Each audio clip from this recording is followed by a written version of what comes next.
start off this show today, I'm gonna hit us with the bad news first. I'm gonna give us the bad news and get this on up out the way so we can get to the business at hand. Unfortunately, I hate to have to be the one to break this news. The WWE are thinking about bringing back Chris Jericho. Yeah, it's finally happening, y'all. And as wrestling fans, we knew that this day would come sooner or later. I didn't put this off so far in my mind where I was just kind of hoping he would just stay his in AEW, to be perfectly honest with you. It's a weird dynamic with Chris Jericho because he's one of these guys where we know what he's done for the business. And we know that he's a good wrestler. And he's had a lot of moments, including his debut in the WWE. I could argue that that's one of the best introductions or debuts in professional wrestling. And it just so happens that it was in Chicago. Shout out to the city. That was a great moment. And it set the entire tone for his WWE career. And this company really took care of Chris Jericho. He became the first ever undisputed WWE champion. Because at the time, Stone Cold and The Rock had done everything. But for some weird reason, for myself, I just don't look at Chris Jericho as one of the greatest. And maybe for a lot of people, that's blasphemy.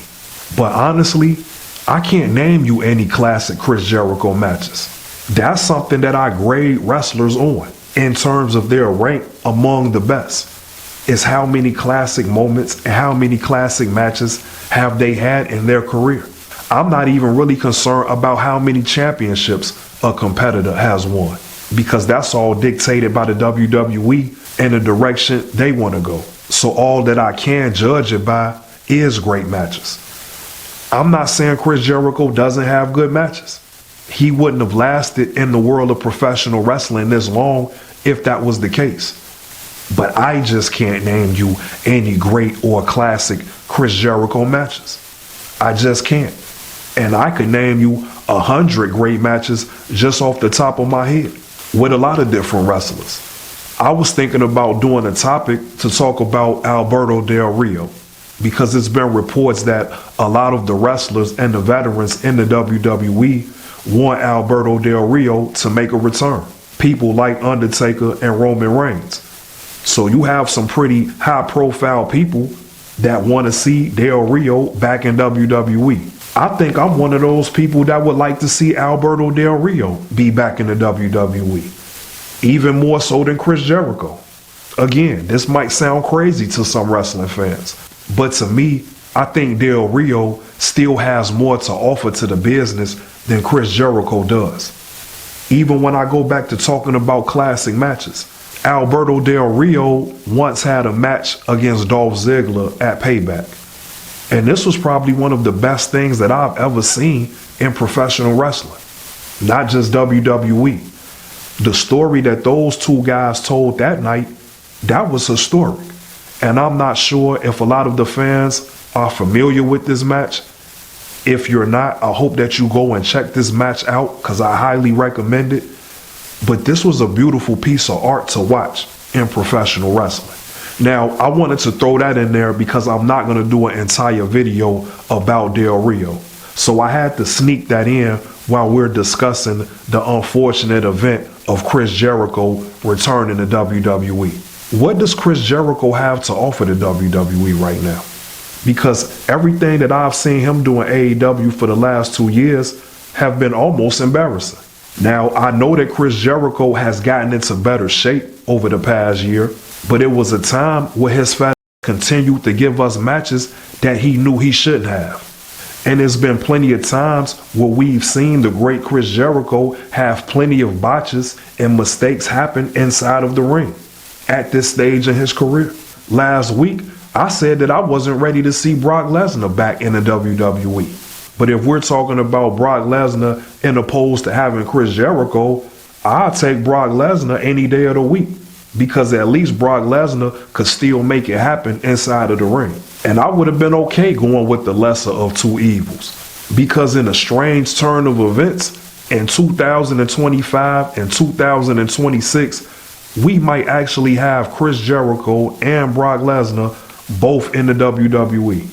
It's just something about that doesn't sit right with me when I think about Bobby Lashley being in AEW in a tag team. It's something about that doesn't sit right when just a few months ago the WWE was ready to part ways with R-Truth. But the WWE is going to sit here and have actual interest in bringing Chris Jericho back to the company. Now, from a business aspect, I understand it from this regard. Once upon a time, Chris Jericho vowed to never leave the WWE. I can remember him making comments that he thought anything other than WWE was a downgrade and that it wasn't a professional league if it wasn't the WWE. He's had opportunities to go to TNA and other companies beforehand, but he would never leave the WWE. And I think in large part, that's because he felt as though he was always going to be the man. It's crazy to me that he felt that he was the man, but he really did think that the WWE was always going to keep him as a power player. Chris Jericho didn't realize that eventually Vince McMahon's natural instinct to be a true wrestling promoter was going to kick in. And with that said, Vince McMahon knows when it's time for certain wrestlers to go. He knows when they've aged out when it comes to truly competing at a high level.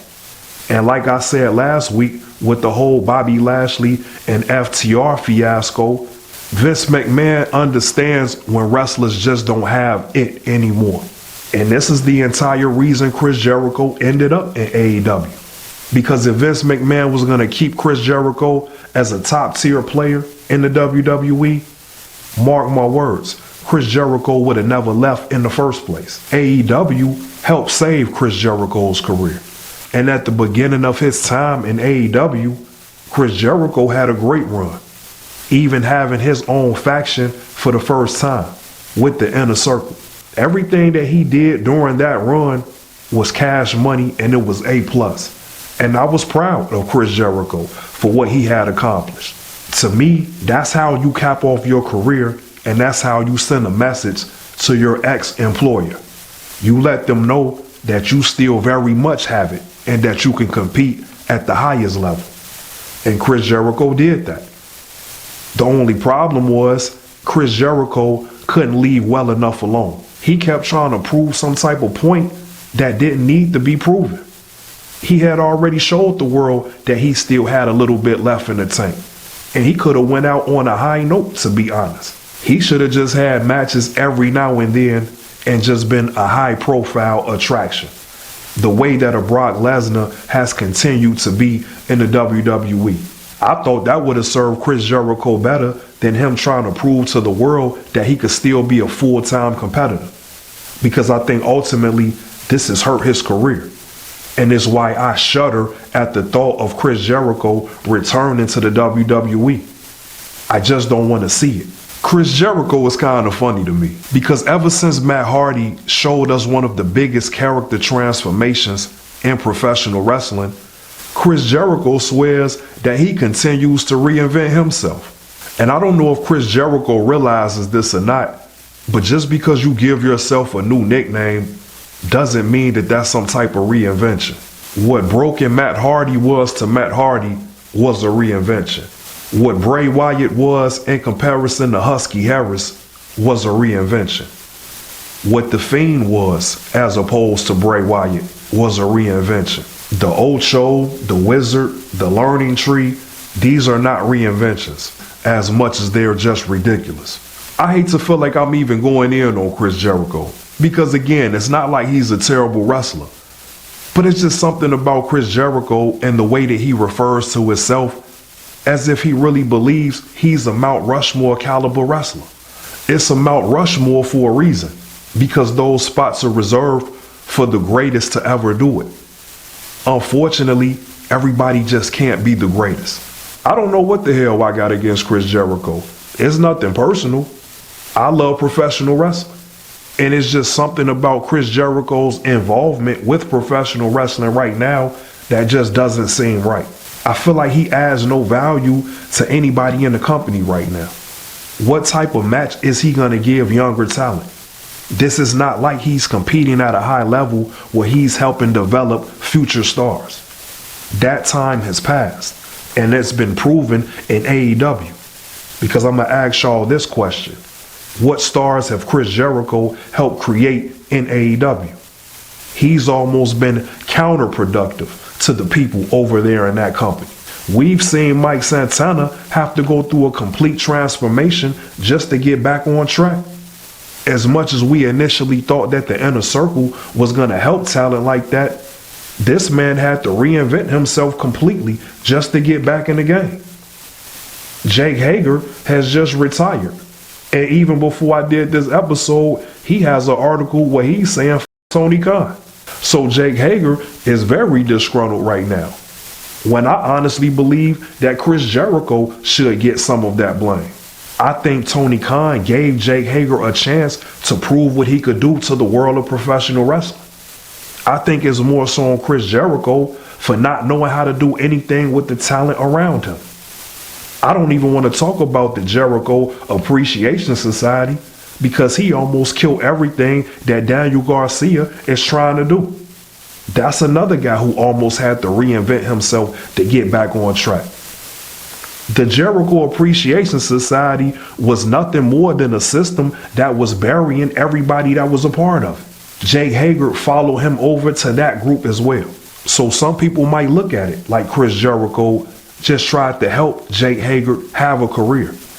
But I think he hindered Jake Hager by keeping him attached to Chris Jericho. Instead of finding different ways for Jake Hager to show the type of talent that he is. Now, I'm not blaming that all on Chris Jericho. I'm just simply proving a bigger point.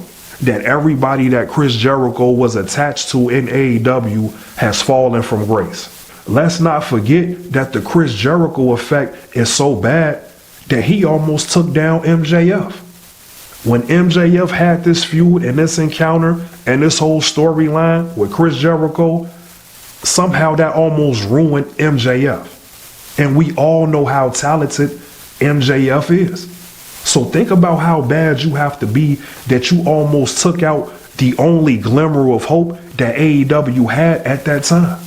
These are the reasons why this is something that I'm almost afraid to see. The only good thing that's going to come out of Chris Jericho making a return is just the actual return. I already know that his initial return, the entrance, the surprise of his return, is going to be a great moment for WWE. Hopefully, it'll be just as big and just as important as his original debut in WWE. Because at this point, if Chris Jericho returns to the company, it almost has to be a retirement tour. Just like John Cena. Because this man isn't about to wrestle for 4 to 5 years. I just don't see that happening. There's no way. So clearly, if he makes a return, it'll just be for a very limited amount of time. That initial return, let's say for instance, if it's at the Royal Rumble or something like that, the people are going to go crazy. Because one thing about Chris Jericho, his entrance music has always been one of the best in either company, whether WWE or AEW. He successfully managed to have a hit record in both companies. I'm almost more interested to see what song he's going to use if he makes a return to WWE. Let's look at it from a wrestling perspective.